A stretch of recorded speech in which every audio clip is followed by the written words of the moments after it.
It's Tuesday, the 19th of July, 2022. Good afternoon and welcome to Newsbeat here on Metro TV. I am Desmond Okrekuda. So let's take a look at our headlines this afternoon.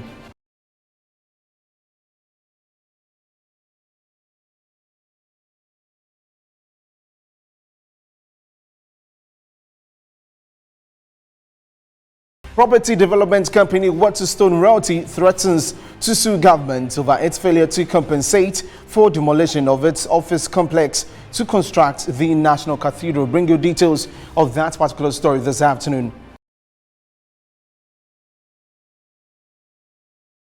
A newly elected National Youth Organizer Salam Mustafa urges unity among party folks as the NPP aims to break the 8 in 2024.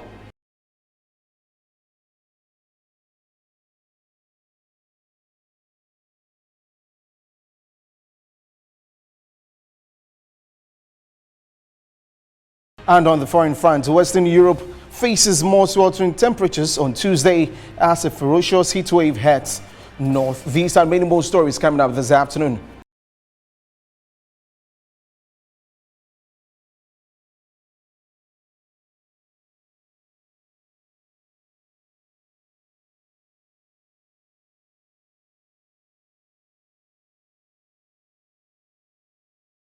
Many thanks for joining us, and we are streaming live on Facebook at Metro TV Ghana and also on DSTV channel 277. Now to our first story, where officials of Waterstone Realty Limited have threatened to sue government for its failure to compensate the company after its office complex, which was forcibly demolished to make way for the construction of the National Cathedral. According to them, there has been no concrete measures by government to honor its promise of a new office space. Joining me on Zoom is Habibu Abdul Hafiz, Lands and Estates Officer of Waterstone Realty. Good afternoon and thank you for joining us here on Newsbeat.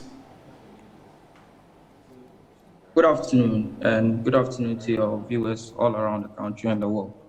Great. Give us just a breakdown of the agreement between yourself and government before the exercise took place.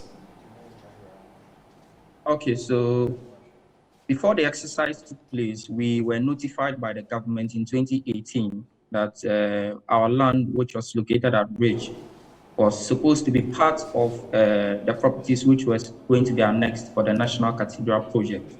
In fact, they wrote to us on the 30th of May, and they said we should vacate the premises by the 1st of July.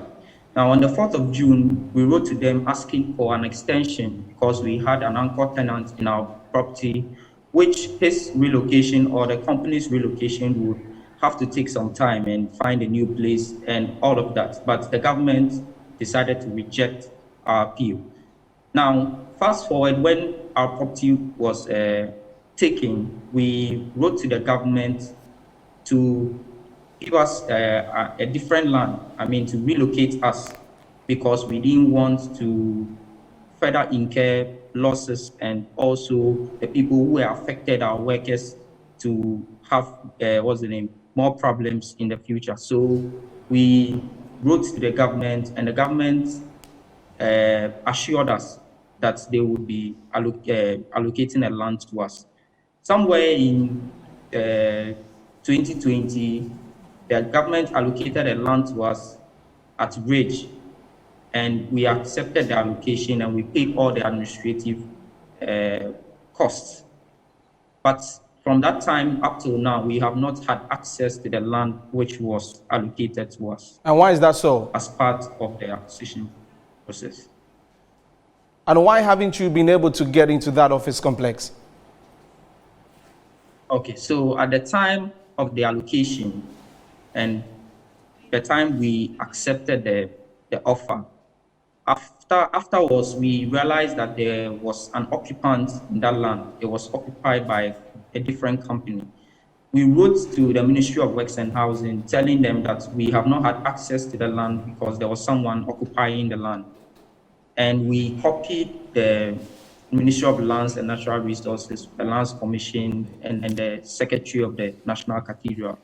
So we did all of this to show the awareness that the land that was allocated to us, we don't have access to it. but we didn't get any reply from these institutions. And further, in 2021, we wrote to the Attorney General informing him of what we have at hand. We have not had access to the land which was allocated to us.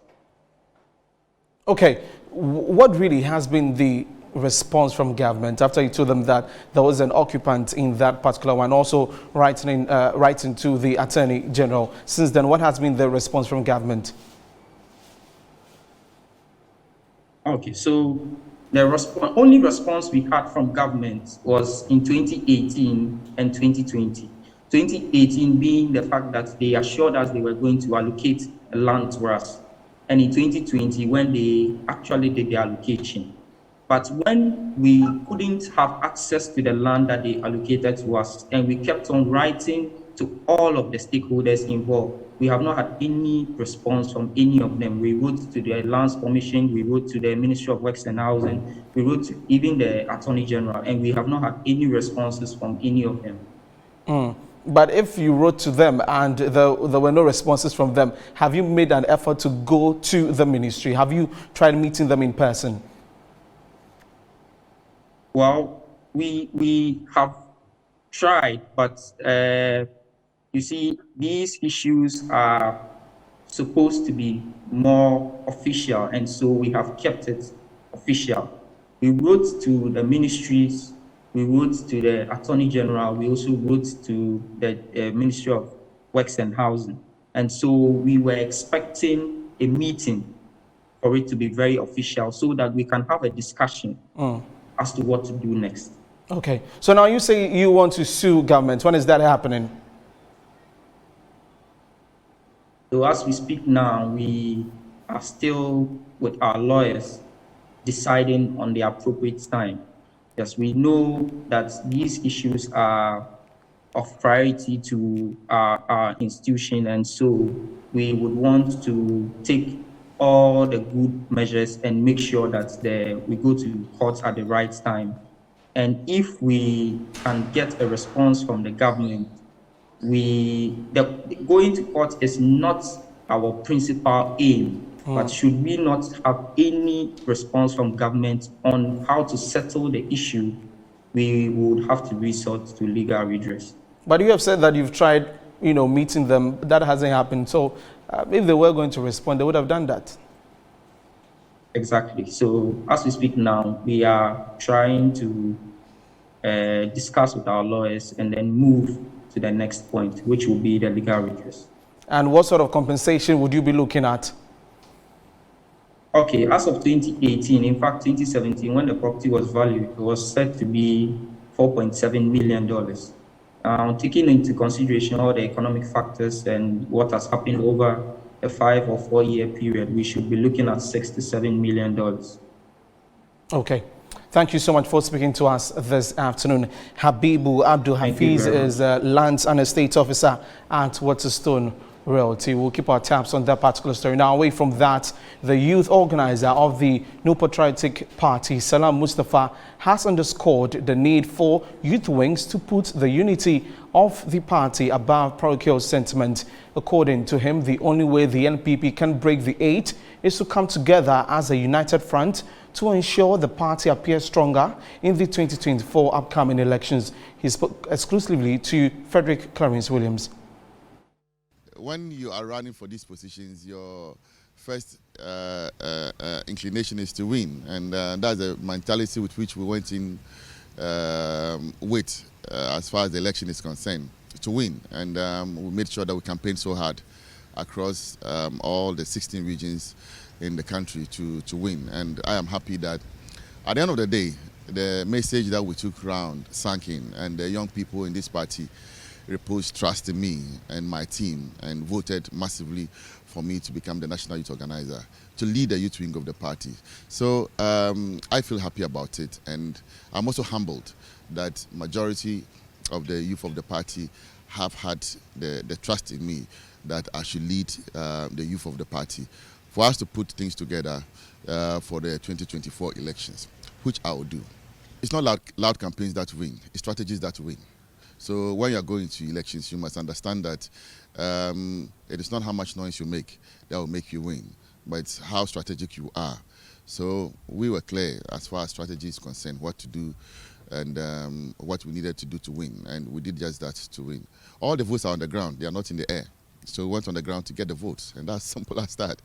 And I'm happy that at the end of the day, the work we did on the ground reflected in the confidence and the results also that came. But even amidst all the noise and all that, I mean, anybody who did research clearly would tell you that I was always on top of every research that was done. So clearly, we were much on the ground, and it is not just the noise and the jamboree alone, but that you have to get your act right on the ground, and that's exactly what we did. There are 3 other contestants who went into the race with me are friends of mine, so I have no difficulty in reaching out to them. Yesterday, one of them came to my house, and we had a very good conversation. Prince Kamal Guma visited me yesterday at home.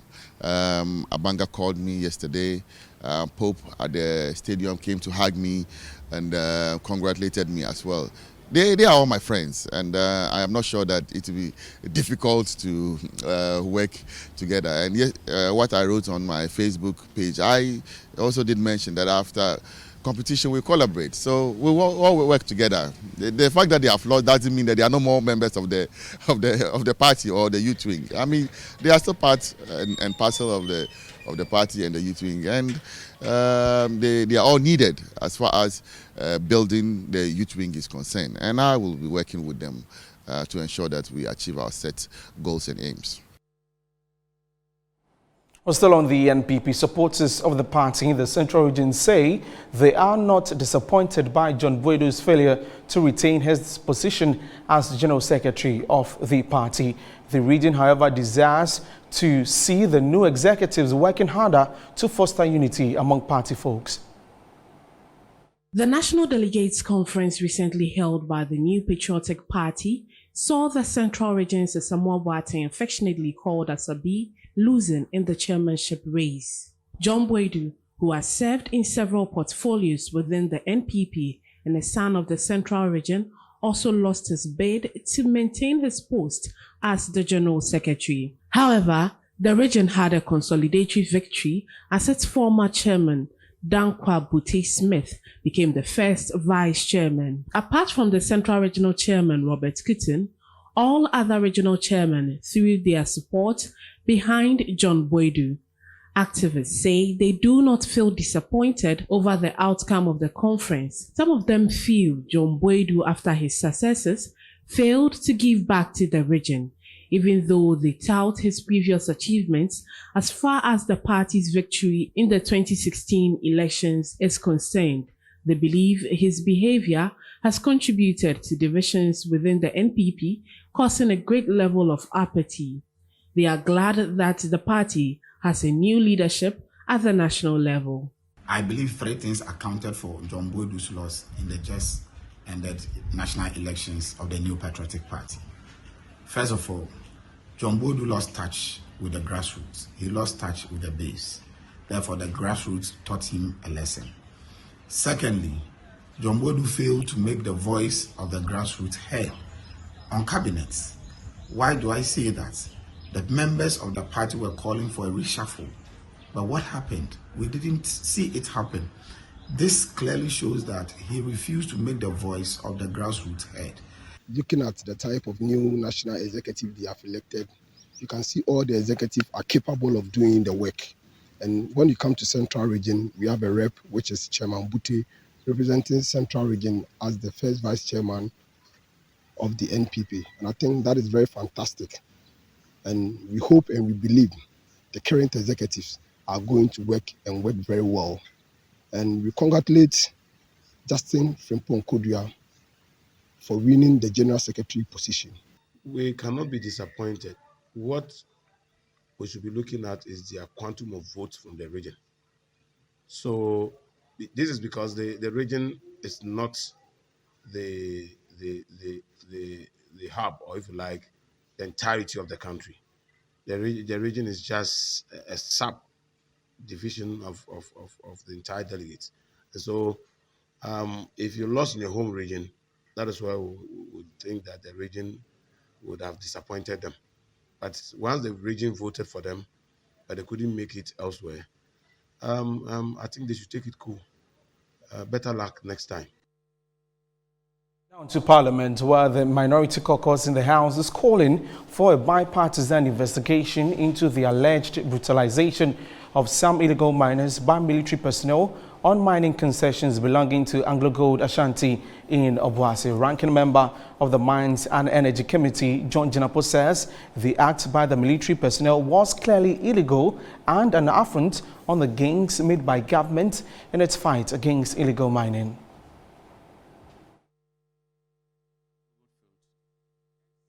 Them to torture, inhumane treatment, abuse of their human rights, amongst others. The minority find this development most unfortunate, disturbing, and we strongly condemn the use of brute, excessive, and disproportionate force in the so-called fight against illegal mining. This flagrant disregard of our laws and constitution under the Akufo-Addo-led government is most unfortunate and must be roundly condemned in the strongest terms possible. We find this incident despicable. We find this incident unfortunate. And we find this incident highly reprehensible. Even more disturbing is the fact that the Akufo-Addo-led government has remained mute following this incident. This is a heinous crime meted out to ordinary Ghanaians. You and I would agree that the level of unemployment is at an all-time high.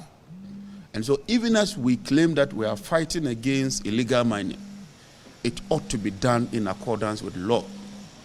We would not countenance any attempt by this government using military force to brutalize, maltreat, and subject ordinary Ghanaians to inhumane treatment.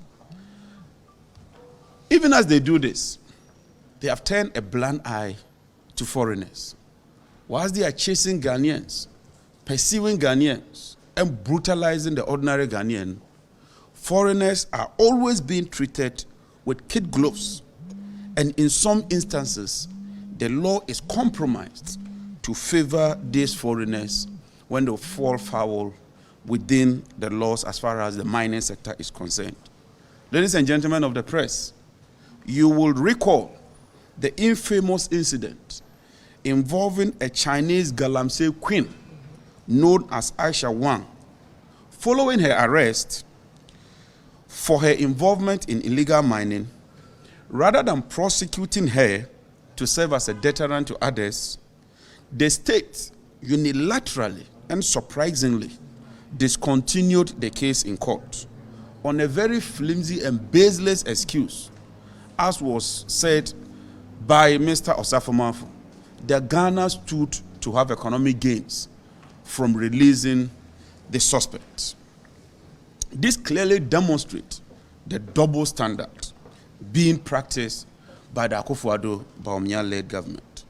The minority therefore wish to call on government, particularly the Minister for Defense, the Minister for Interior, and the Minister for Lands and Natural Resources, to, as a matter of urgency, constitute an impartial, credible investigation into this dastardly act, and whoever is found culpable must face the full rigors of the law. Ghana is governed by the Constitution, we are governed by the rule of law, and the minority would not sit unconcerned for some few people to mishandle and demean the very basic rights of the ordinary Ghanaian. This is the only for Swami Osei Mensah Bonsu on Monday was booed at an attempt to engage artisans of Swami Magazine in Kumasi over the poor road network. But Municipal Chief Executive of Swami, Maxwell Ofosu-Boakye, says the visit by the majority leader was successful despite the protests from residents. He added it is untrue that there are no developments in the community. Let's hear him. All is well here. There is no tension. I think it's a way of expressing their frustrations and their anger to us as leaders of the constituency. They are people we know. We've been with them all these while. My boss, the majority leader, has been in office for close to 28 years now. And if the people are not comfortable with him, I believe they wouldn't keep him for this long. So within that enclave, the magazine enclave, he himself, like he said, he's been there before. He was a spare parts dealer, and he knows how those within that enclave behave and how they react to issues and how, getting numbers doesn't take long to do. If 2-3 people decide to do something, you see bystanders coming in 1, 2, 3. By the time you realize you have a huge number. And like you said, most of them pelted him with water. If they really wanted to harm him, I don't think it's water that they would use, because magazine, they have different forms of objects in various shapes, metallic, whatever that you can think of.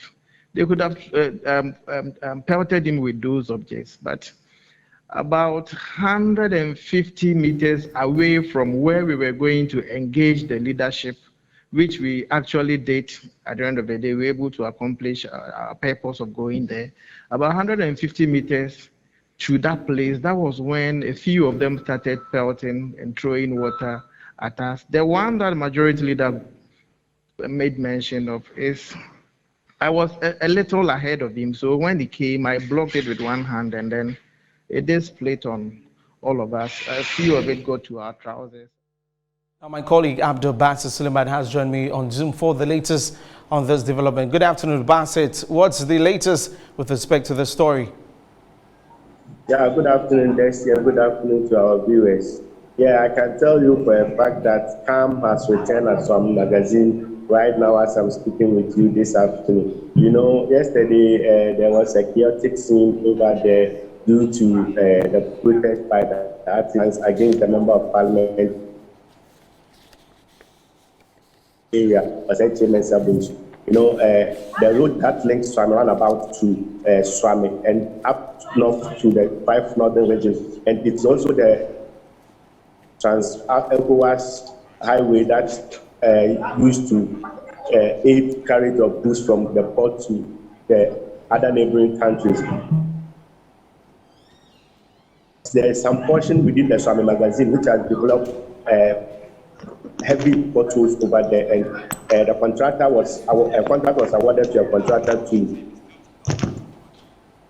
upgrade that stretch, but the contractor peeled off the surfacing of the road, and it emanated with a pool of dust at the enclave of Swami Magazine. This angered the artisans at the Swami Magazine. So this happened. I can tell you for a fact that the agitation and whatever happened today is very calm, and artisans are going about their normal duties over here at Swami Magazine. Basit, as you speak to them, are they happy with the explanation from the Member of Parliament as to why there are some issues when it comes to development in the area? Yeah, you know, the Member of Parliament, according to the contractors, they lack certain materials which has led to the delay of the project. But the artisans are still insisting they want to see, all that they want to see is the bitumen or asphalting of that road. Even though the MP has assured them that it will be done in earnest, but they are still insisting that until they see it done, because it started some time ago and the contractor abandoned it due to lack of material. So they are still insisting until they see the portal or the asphalting on the road. They will not be satisfied with it at all. So they are looking forward to some time. If still nothing is happening on the road, they will also come out there. According to them, they will come out and agitate again. That's what the artisans are saying here at Swan Magazine. Okay, Abdul Basit, thank you for speaking to us this afternoon. He is our Ashanti regional correspondent. What's still to come in this bulletin? Omo arrange yen ema ye ba etire efi pavement ne so ye hu omo so omo ye basa bi so obi a omo afọ obi nu omo agu fom ana sese de.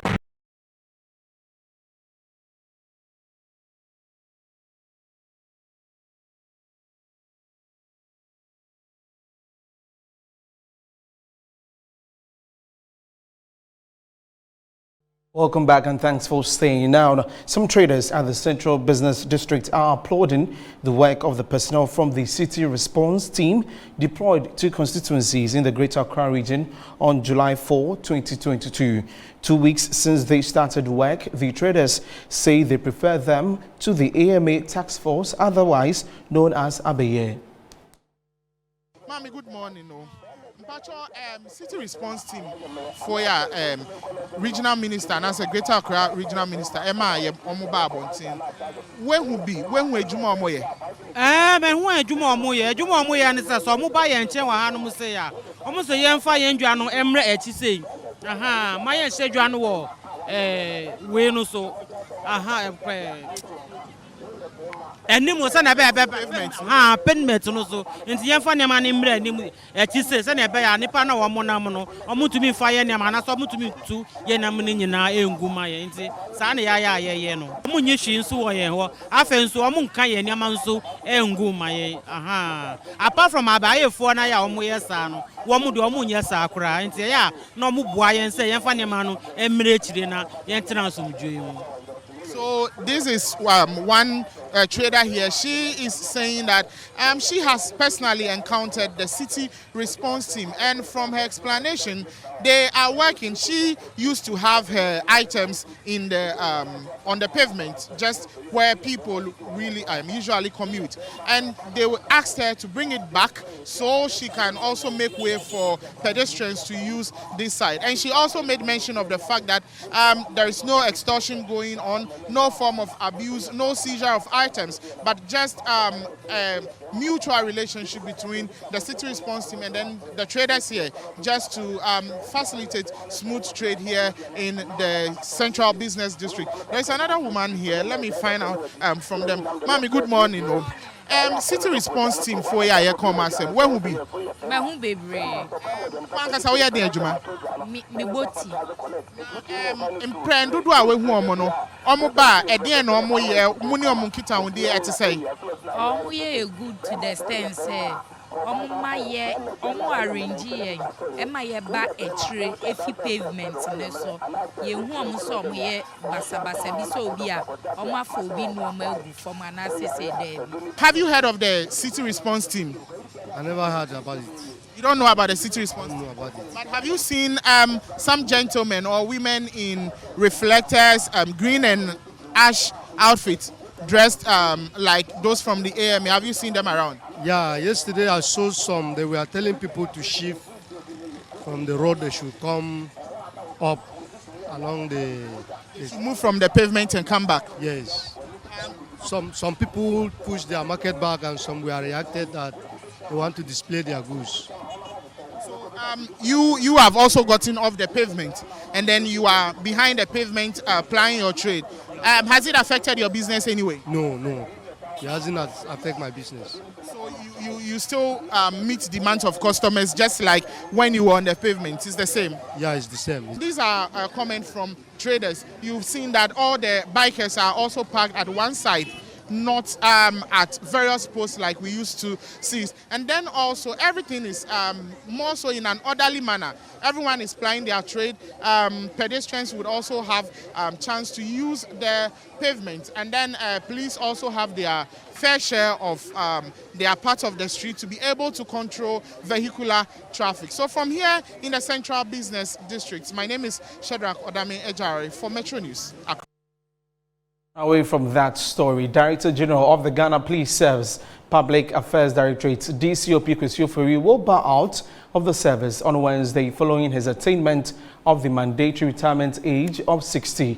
He served the service for 34 years, and before his retirement, he served in several capacities, including being the district commander of Tafo Pankrono in the Ashanti region, the Adabraka Divisional Police Command, the VVIP unit of the Jubilee House, and the head of operations at the Accra Regional Police Command. The police administration is organizing a pull-out and farewell ceremony to honor him. How well has he performed in the service and what impact did he make? And joining us on Zoom is security analyst Adam Bona. Good afternoon. Thank you for joining us. How would you assess the impact of DCOP Kwesi Ofori?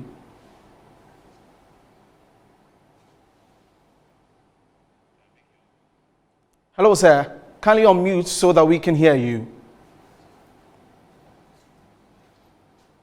Can you hear me now? Yes, I can hear you. I'm asking of the impact of the work of DCOP Kwesi Ofori in your view. Yes, first of all, let me congratulate DCOP Kwesi Ofori. He served the Ghana Police Service and served his nation. I have known him. We worked together for the last almost 20 years. I've worked closely with DCOP Kwesi Ofori when you were enumerating, when you were mentioning the places he worked. Kwesi Ofori, some 15 years ago, worked as, he took over in the same department. The department is living today. It used to be the communication unit or so. He took over from DCOP, when the crew needed to travel, they needed to go on peacekeeping. Eventually, Cephas took over. So he's trained a good number of officers. He's been part of the training of, Freeman Tete, Ifiatenge. There are several other persons that I know worked under DCOP Kwesi Ofori, even Sheila. There are several of them. And so you would say that he served his country, he served in different capacities of the Ghana Police Service. And so I would say he's done a yeoman's job for the last 34 years, working as a police officer. Anyone who works closely with the police will tell you how difficult, the work of a police officer is. So for him to have done this for the last 34 years, I would say he needs to be celebrated. And no wonder they are pulling him out tomorrow, I think, at the Police Training Academy. I think he served his time. If you ask me, he's done a yeoman's job. How important is it for young officers to emulate the character of such a man, DCOP Kwesi Ofori? Anyone who knows Kwesi Ofori will tell you that he is very disciplined, very soft-talking, but very structured mentally. If Kwesi Ofori, he will talk to you, using the law. He likes to, I know he's a media person like you, his background and training, but he likes to use the law as a police officer. So he would mostly quote the law and tell you, this is what the law says. So make sure you go by the law. And so young police officers who probably are looking and, seeing persons like him retire should take inspiration from him and know that if you serve diligently and move away from the tendency of taking bribes, 1 city, 2 city, 5 city, 20 cities, and call it arresting people without due process, locking up people without due process, then chances are that you will leave the police service before your due date, before you go on retirement. And we are beginning to see some of them who want to take advantage of their uniform losing their job. And one thing I tell police officers I've worked with is that you become a civilian before you become a police officer. If you serve diligently, you are likely to retire with honor when you get to 60 or thereabout. But if you don't, chances are that you are going to spend time in jail. And so you become a police officer after being a civilian, then police officer, then civilian again. But it is how do you become a civilian is what I usually, if I have the opportunity to talk to them, is how do you become a civilian? You become a civilian who was dismissed from the Ghana Police Service, or a civilian who is spending time in jail because you used your uniform to commit crimes that you were not supposed to commit. And so for me, I think they should learn. There are a lot of things that young police officers who are, who, if you ask me, are watching his pullout should learn from, even senior police officers. I'm telling you, Kosi Fori has done well. Even some senior police officers don't know their work, if you ask me, as police officers. Some COPs, I mean, and I say this without any fear, some COPs, sometimes when you go through, you work with them, you know that they still have a few things that probably they should have learned that they don't know. So I think there's a lot they can learn from him. All right, thank you very much, Adam Bona, for speaking to us this afternoon. He's a security analyst. Now to some other stories. The Trades Union Congress, TUC, has cautioned government it will not relent to demand other benefits which will improve their living conditions.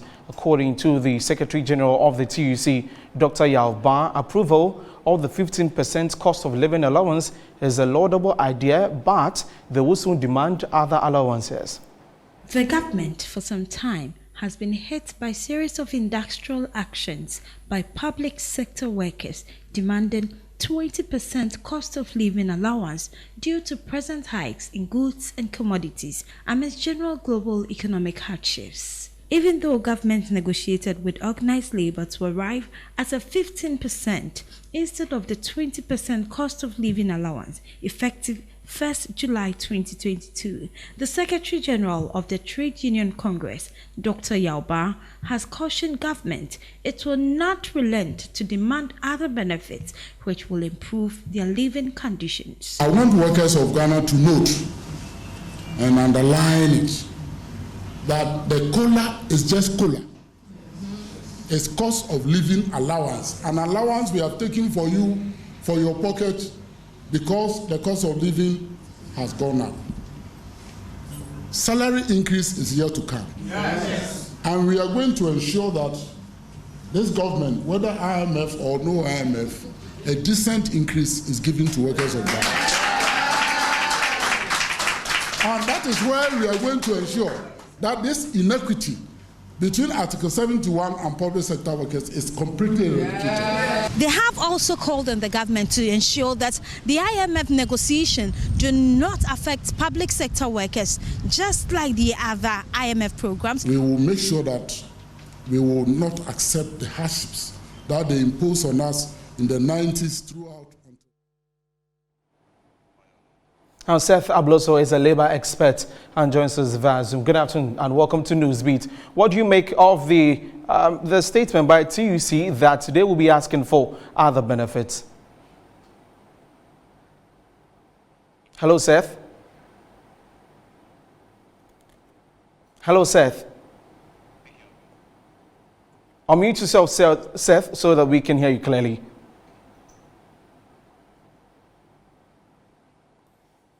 Hello, Seth. Okay, so we're still working the lines to get Seth back on, but it's now time for business news, and Winston Taki is bringing us business news right now. Hello, Winston. Good afternoon. Good afternoon. It's time to bring you business right after this.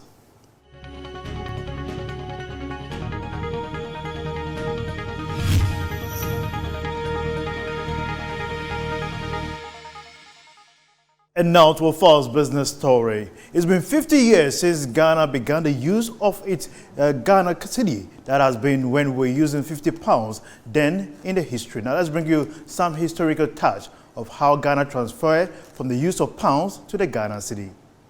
According to her, the tightening financial conditions and exchange rate depreciations has escalated the debt service burden, which she described as harsh, and for some countries, an unbearable burden. The word cedi is the Akan word for cowrie shells, which were formerly used as currency in what is now Ghana. In July 1965, Ghana's first president, Dr. Kwame Nkrumah, introduced cedi notes and Peswa coins to replace the Ghanaian pounds, shillings, and pence. Decades of high inflation devalued the new cedi. This was gradually phased out in 2007 in favor of the Ghana cedi. The Ghana cedi was also outdoored in different denominations: 50, 20, 10, 5, 2 and 1 cedi notes, with the coins being 1 cedi, 50, 20, 10, 5, and the 1 peso coins. Anyone who has paid close attention to the coins will realize they all come with unique symbols. The 20 peso coin has a picture of cocoa beans. Cocoa is a major export of Ghana, making it an important part of Ghana's economy, as well as a tasty product for the rest of the world to appreciate. Other pictures include the scales on the 1 cedi coin, symbolizing justice, a book on the 10 peso coin, symbolizing education. The 5 peso coin has a picture of a horn blower, which was and is still a ceremonial role for the introduction of chiefs and also a symbol of communication. Featured at the bottom center of the 1 peso coin is a depiction of the Adomi Bridge, Ghana's largest suspension bridge, and a palm tree. But who is the woman on the 50 peso coin? Historians and public records have identified the woman as Rebecca Nadede Aite. Nadede was a feminist and political activist who was popular for being a pioneering chief financier of Nkrumah's CPP. By age 30, she was the queen of flour, known in Ghana as Ashikinshang, in the whole of Accra and pretty much the whole country. This earned her the name Dede Ashikinshang, meaning Dede Flour. Nadede was wealthy, owned a huge house in Kokomlemle, and later became the market queen of Accra's Makola market. She was also the leader of the market women who were mobilized by Gbedema as the backbone of the Convention People's Party. But wait, have you ever wondered why Ghana's double-decker buses has been named Auntie Dede? The double-decker bus was introduced into the country by one Harry Sawyer, and because of the significant role Nadede played in its acquisition, the bus was named after her, hence the Auntie Dede bus. Sadly, Nadede died at the age of 38 and maybe... Now let's go back to our earlier interview with Labour expert Seth Abloso. Good afternoon, welcome back to Newsnight. Hello, Seth. Kindly unmute so that we could have the conversation, please. Good. What do you make of the Trade Unions Congress demand for more after earlier agreed 15% cost of living allowance being given to them?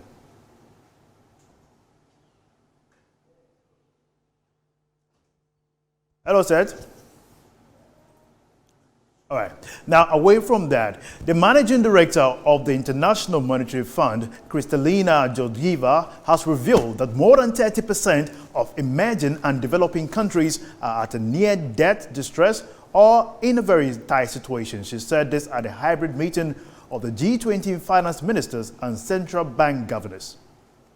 According to her, the tightening financial conditions and exchange rate depreciations has escalated the debt service burden, which she described as harsh, and for some countries, an unbearable burden. The managing director of the IMF, Kristalina Georgieva, said the outlook of the global economy has darkened significantly and uncertainty is exceptionally high, adding the downside risks about which the IMF had previously warned have now materialized. She therefore wants a strong global leadership to tackle the surge of high debt, which has reached multi-year high. The MD of IMF said countries must do everything in their power to bring inflation down, adding that failure to do so could risk the recovery and further damage living standards for vulnerable people. That will be all for business here on Newsbeat. My name is Winston Taki. Break is up next, and also we'll come with sports after this break.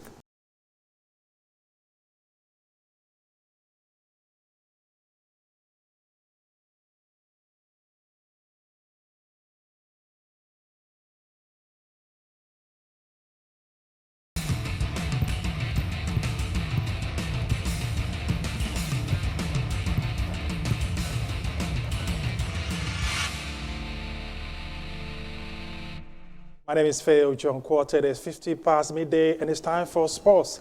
Ghana's Joseph Paul Amoah failed to progress to the semi-finals of the ongoing World Athletics Championship in 200 meters after finishing 5th. He wants to make amends in the 400 meters. The 200 meters is not as short as 100, and you need endurance and stuff like that to be able to cross the line. And looking at the injuries that I faced during the season, there were some training breakouts that I wasn't able to do or finish. So it kind of, the endurance part is kind of not there, but, we still want to push to see how best we can come out with the results here. We'll give them what they want. Don't worry. Which is? Make it to the relay finals, possibly medal. Well, away from that, let's go to Rabat in Morocco, where South Africa will play host nation Morocco in the finals of the Women's African Cup of Nations Championship on Sunday. South Africans beat their neighbors Zambia by a 1-0, whilst the host nation Morocco took care of Nigeria through penalties. They call her. Oh, this has been gifted to Grace Chanda. Grace Chanda with a shot here, and Andile Dlamini to the rescue for South Africa. But it is all Zambia at the moment. They are applying pressure. It's whether or not that pressure will prove telling on the scoreboard. Lemu remains down. South Africa play on. Here's Supasenwe looking to create space. The feed back, and now South Africa with a glorious chance. Well saved by Musonda. Tlhasane. Lovely ball here. Tlhasane towards the path of Supasenwe. The referee saying that the set piece was taken just a little bit too quickly. There seems to be a VAR check on this incident. Penalty mark, but South Africa importantly lead deep in added time at the end of the 90 in this semi-final tie. South Africa. Lovely here from Jibare as she tried to find space, fence off the attack, and this time Nigeria can get a goal off the crossbar, and it goes in. It is Nigeria. The Super Falcons have turned the deficit into a blessing, and this is what bounce back, and then she just finished it. And Ayani again giving a change here into the box. Ayani going in. Ayani looking for support, ball drilled, and it comes back, and so it is going to be.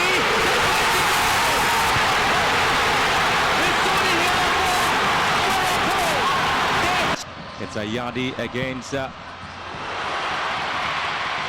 of the best goalkeepers on the morning here against Khadija, and Khadija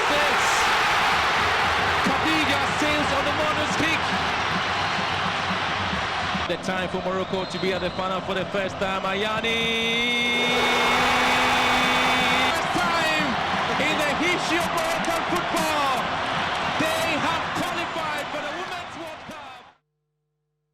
So there you have the ladies from Casablanca, Morocco, who will play against South Africa in the African Women's Finals on Sunday. That's your sports. My name is Phil John Quarter. Ever beautiful Anaya is ready for showbiz.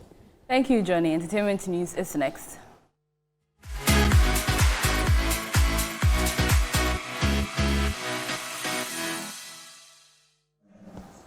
My name is Nanaya Tanawwache. Ghanaian multi-instrumentalist and Afro-jazz singer Okanja Afroso has held an album listening session for his upcoming album titled Jaku Mumo.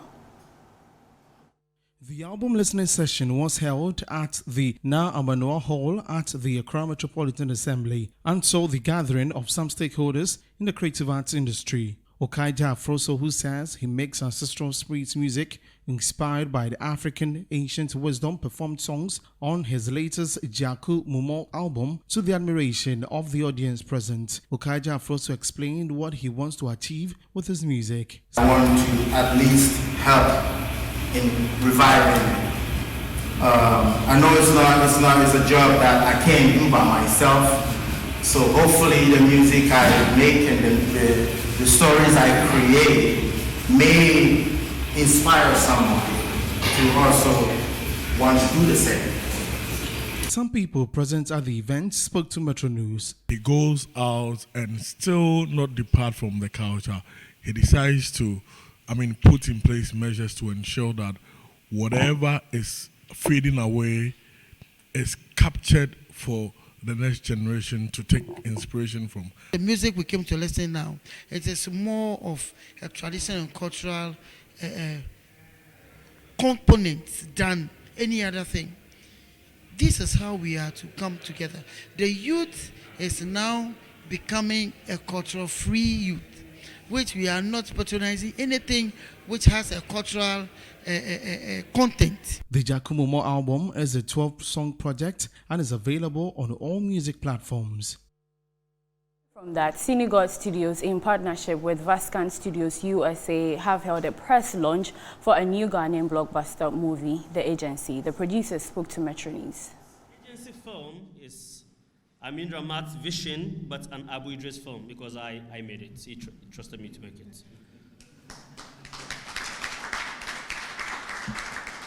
So our theme, the theme of the Agency movie is simple: good versus evil. And long is good versus evil. We live in a world where there's constant struggle between law enforcement agencies and criminals. I mean, though relatively low, crimes still happen in Ghana. And one of the most serious crimes affecting the country now is corruption, which is common in public and private institutions across the country. When it comes to the film space, a lot of the times it's going to be multiple institutions collaborating to get to achieve a maximum, to maximize the potential of each company. I mean, I didn't have the directing capacity, but Abu Idris has experience in the field. We had the logistics, we had the story, so we needed a captain for the ship. And looking at what we have, that collaborative choice really paid off. Working with the same director is almost the same pressure. Like the time and what he wants is what he gets. It's the same. But character-wise, this is different. This was a bit more relaxed because my character, Lisa, was calm, even though she was part of the group that go all out with the action and the shooting and whatever. I was more of a nerd that I was always sitting behind the computer. I was intrigued and excited about it because of the storyline one and also the person directing it, Abu Idi. I have worked with him for so long, and I know his passion towards filmmaking and how he wants to make a difference in our film industry. So when I received the script, I was really intrigued and excited to be on board. Well, I must say, it's been lovely working with Abu Idris. I worked with him on Terminus. And I know what he's capable of, and so that was one of the reasons I agreed to work on this project. He's one of the really new, young, dynamic, go-getters in the industry with a great vision. And this film. That's all on entertainment news. International is next. Desmond, over to you. That should be an exciting movie. Up next is international news.